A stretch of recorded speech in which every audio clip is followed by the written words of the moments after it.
नमस्कार। आज बहुत ही रोचक चर्चा का विषय है, वो है रुद्राक्ष। सबने रुद्राक्ष देखे, हर पंडित जी की गले में होते हैं, हर साधु की गले में होते हैं, पुजारियों के गले के अलावा अगर हम बोले तांत्रिक और अगर हम अघोरी या किसी बाबा की बात बोलें वहां रुद्राक्ष देखते हैं। और रुद्राक्ष का तो इतना चलन हो गया, आज किसी भी ई कॉमर्स की वेबसाइट पे जाइए और रुद्राक्ष अलग अलग तरीके से बिक रहे हैं। रुद्राक्ष लोग ज्वेलरी की तरह पहनने लग गए, कोई हाथों में, गलों में, और हमने तो कुछ लोग देखे उन्होंने तो पैरों में भी डाले हुए। तो रुद्राक्ष है क्या? सबसे पहली चीज जानने की और बहुत रोचक चीज है कि रुद्राक्ष का मतलब होता है रुद्र मतलब शिव, और अक्ष मतलब आंसू। जब शिव जी के आंसू गिरे थे, जब माता सती को लेके जब वो चल रहे थे, तो वो जब आंसू गिरे उससे रुद्राक्ष का पेड़ उत्पन्न हुआ और वो रुद्राक्ष बना। तो बहुत ही अगर हम बोले स्पिरिचुअल चीज वो रुद्राक्ष है। तो रुद्राक्ष की शक्ति की बात बोले तो सभी ने कहानियां और बहुत सारे चर्चे सुने हुए, अलग अलग चर्चे हैं।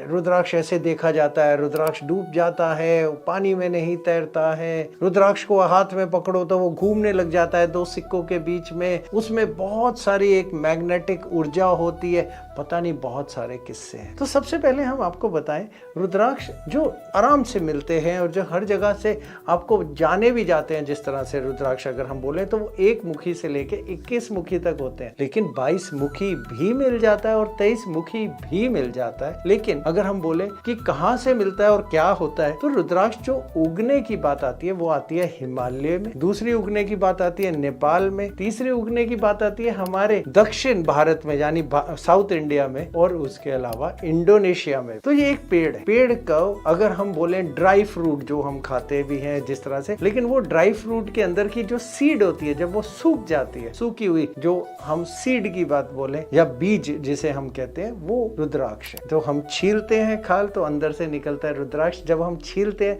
हमें ये नहीं पता होता अंदर कितने मुखी का निकलेगा। तो लोगों ने ज्वेलरी की तरह पहनने शुरू कर दिया और उसके अंदर छेद करके पहनने का शुरू कर दिया। किसी ने कहते चांदी में पहना, किसी ने सोने में पहना, किसी ने गले में पहना, किसी ने हाथ में पहना। क्या ये सही विधि है? नहीं, रुद्राक्ष की विधि ऐसी नहीं जा। रुद्राक्ष को पहनने के लिए एक समझ होनी जरूरी है कि कौन किस नंबर का या किस तरह का रुद्राक्ष पहनेगा। अब नंबर होते हैं जिसको हम फेस कहते हैं या मुखी चेहरा, तो वो अगर एक लकीर होगी उसके ऊपर तो वो एक मुखी हो जाता है, और अगर एक भी लकीर ना हो तो वो निराकार रुद्राक्ष भी होता है। जब 2 रुद्राक्ष जुड़े हुए होते हैं तब हम उन्हें गौरी शंकर कहते हैं, और जब 3 रुद्राक्ष एक साथ जुड़े हुए एक ही उसमें से निकल आते हैं तो हम उन्हें त्रियुति कहते हैं। किसी रुद्राक्ष की अगर सामने से सूंड बन जाती है तो उसे हम गणेश रुद्राक्ष भी कहते हैं। तो हर रुद्राक्ष की एक एक मान्यता है, वो किसको पहनना चाहिए, किसके लिए वो सही रहेगा और किस तरीके से उसे इस्तेमाल करना चाहिए या पहनना चाहिए, उसकी एक एक जानकारी होना बहुत जरूरी है। जो हम ये शुरू कर रहे हैं अपनी मुहिम हम जिसे कहें, तो वो सिर्फ छोटी सी है, रुद्राक्ष के बारे में समझाना। दूसरा ये समझाना रुद्राक्ष कैसे चेक करें कि वो असली है या नकली है। तीसरी चीज ये समझना कि मेरे को कौन सा पहनना है, और ऊपर से ये समझना कि वो किस तरीके से पहनना है या इस्तेमाल करना है, और आखिरी में उसकी शक्ति ऊर्जा को कैसे समझे हम पे काम कर रही है या नहीं कर रही। बहुत सारी मान्यताएं हैं, बहुत सारी इसके बारे में सोच है। उन सारी सोचों को एक एक पन्ना करके धीरे धीरे खोलेंगे,